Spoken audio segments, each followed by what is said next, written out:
नमस्कार किसान भाई और बहनों, हमारे YouTube channel Ganesha dairy farm में आप लोगों का आज फिर से स्वागत है। मैं सुनंदा चौधरी आपका वेलकम करती हूँ मेरे YouTube चैनल पे। आज फिर एक छोटी सी वीडियो लेकर आप लोगों के बीच में उपस्थित हुए हैं। आज की जो वीडियो है काफ़ी इंटरेस्टिंग होने वाली है। जो नए युवा किसान भाई डेयरी फार्म से जुड़ना चाहते हैं, ये वीडियो उन लोगों के लिए है। एक किसान भाई का कमेंट था कि कृपया करके आप ये बताइए वीडियो के ज़रिए कि डेयरी फार्म स्टार्ट करने के लिए कौन सी गाय बेहतर है। तो मैंने सोचा कि इस पर पहले वीडियो बना चुके हैं, पर आप लोगों के कहने पर वापस हम आज इस पर वीडियो बनाएंगे।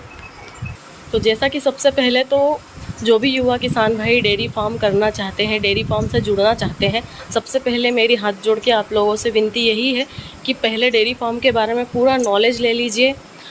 आसपास के एरिया में, जो आपके आसपास के एरिया में है, पहले जो दूध का मार्केट कैसा है सबसे पहले आप ये पता करिए। उसके बाद आप पशु लाने की सोचिए, क्योंकि आप अच्छा डेयरी फार्म खोल भी लेंगे, पशु अच्छे ले भी आएंगे, पर यदि आपके आसपास जो है गाय के दूध का मिल्क रेट अच्छा नहीं होगा या सेलिंग अच्छी नहीं होगी तो आपको मुनाफा नहीं मिलेगा, और मुनाफा नहीं मिलेगा तो आप फार्म में आगे नहीं बढ़ पाएंगे। तो इसलिए सबसे पहले आप जो है आसपास के जो मार्केट को पता करिए और उसके बाद पशु लाइए। इसके बाद आते हैं डेयरी फार्म के नॉलेज के बारे में। कई किसान युवा भाई हैं जो ये सोचते हैं कि हम कहीं से ट्रेनिंग ले लें या किसी के फार्म पर जाकर ट्रेनिंग ले लें और फिर हम डेयरी फार्म स्टार्ट करें। तो इससे बेहतर आज के समय में ये होगा कि आप केवल एक गाय रख के उसके ऊपर खुद प्रैक्टिकल काम करके उससे ट्रेनिंग लीजिए।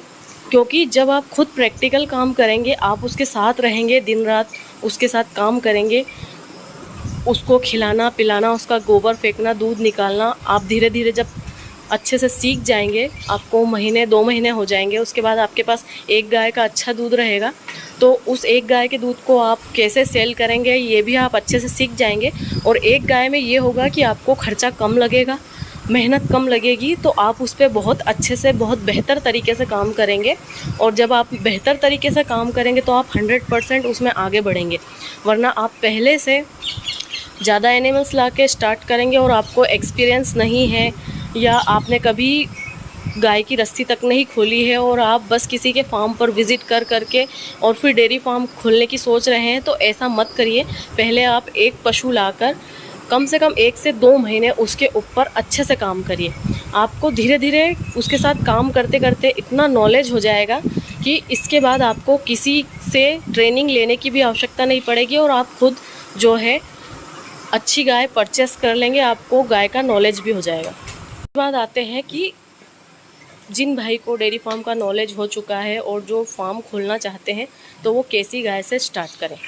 पहले के ज़माने में यदि हम 10 से 12 लीटर पर डे की गाय से डेयरी फार्म स्टार्ट करते थे तो हमें बहुत फ़ायदा होता था। पर आज हम 2024 में अगर देखते हैं, खिलाई पिलाई के रेट और दूध के रेट को देखते हैं, तो दोनों में ज़मीन आसमान का अंतर है।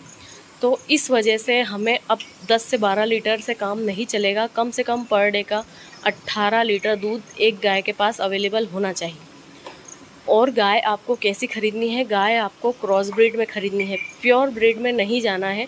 क्योंकि जितनी आप प्योर ब्रीड में जाएंगे उतनी बीमारियां जो है प्योर ब्रीड की गायों को होती है, और उसके बाद बीमारियों के साथ साथ उनका इम्यूनिटी पावर बहुत कम होता है, जिसकी वजह से उन पर मेडिकल का खर्चा ज़्यादा आता है। तो स्टार्टिंग में यदि आप खर्चे पे ज़्यादा चले जाएंगे तो फिर आप आगे फार्म को नहीं बढ़ा पाएंगे। तो इस वजह से जो है आपको क्रॉस ब्रीड गाय खरीदनी है, और कम से कम मिनिमम उसके पास 18 लीटर पर डे का दूध होना चाहिए। और हाईएस्ट दूध 20 से 25 लीटर जो गाय के पास दूध होता है वो गाय आप खरीद सकते हैं। क्रॉस ब्रीड गाय भी 20 से 25 लीटर पर डे का दूध आराम से दे सकती है।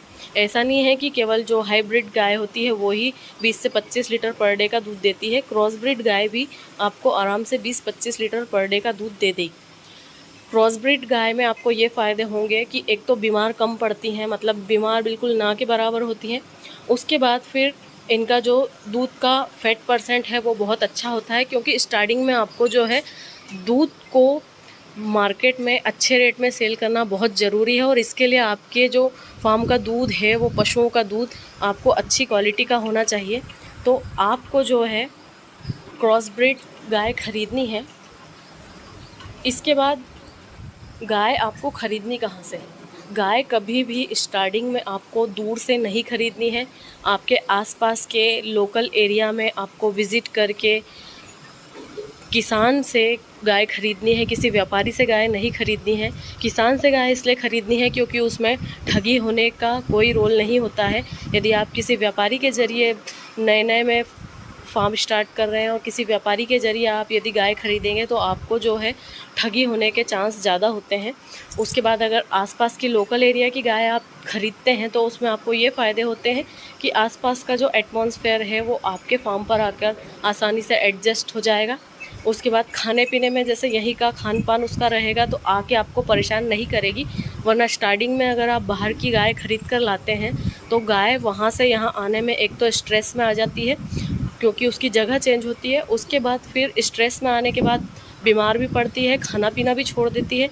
और आप अगर नए में ऐसी गाय ख़रीद लाएंगे और आप उसके पीछे बहुत परेशान हो जाएंगे तो आपको फार्म को तुरंत बंद करना पड़ जाएगा, आप फार्म से पीछे चले जाएंगे। तो इस वजह से जितना हो सके आसपास की लोकल गाय खरीदिए। गाय आपको ऐसी ख़रीदनी है कि जिसके पीछे की टांगें बिल्कुल स्ट्रेट होनी चाहिए, खड़ी होनी चाहिए, और पीछे के पैर बिल्कुल गायों के मजबूत होने चाहिए। ऐसी गाय की पहचान आपको ज़रूर से देखनी है। गाय के पीछे के पैर जितने मजबूत होते हैं गाय उतनी मजबूत होती है, तो आगे चल के बीमार नहीं पड़ती है। उसके बाद आपको यदि आप एक अच्छा फार्म करना चाहते हैं तो कम से कम 5 गाय परचेस कीजिए।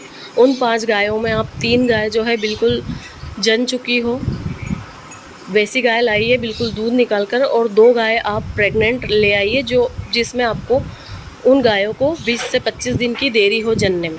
तो इससे आपका जो फार्म का दूध है वो थोड़ा एक जैसा चलेगा, मतलब एकदम से ज़्यादा नहीं होगा, एकदम से ज़्यादा और कम नहीं होगा, एक जैसा आपके रोटेशन में चलेगा। और इससे आपको जो आप प्रेग्नेंट गाय लाएंगे तो उसको थोड़े दिन आपके यहाँ पर खिलाकर उससे आप एक अच्छा दूध निकाल सकते हैं। तो किसान भाइयों, यदि आप एक डेयरी फार्म स्टार्ट करना चाहते हैं तो जो भी चीज़ें हमने आपको इस वीडियो में बताई है उस पर आप गौर ज़रूर से करना। यदि इस तरीके से आप फार्म स्टार्ट करते हैं तो आप 100% सक्सेस होंगे।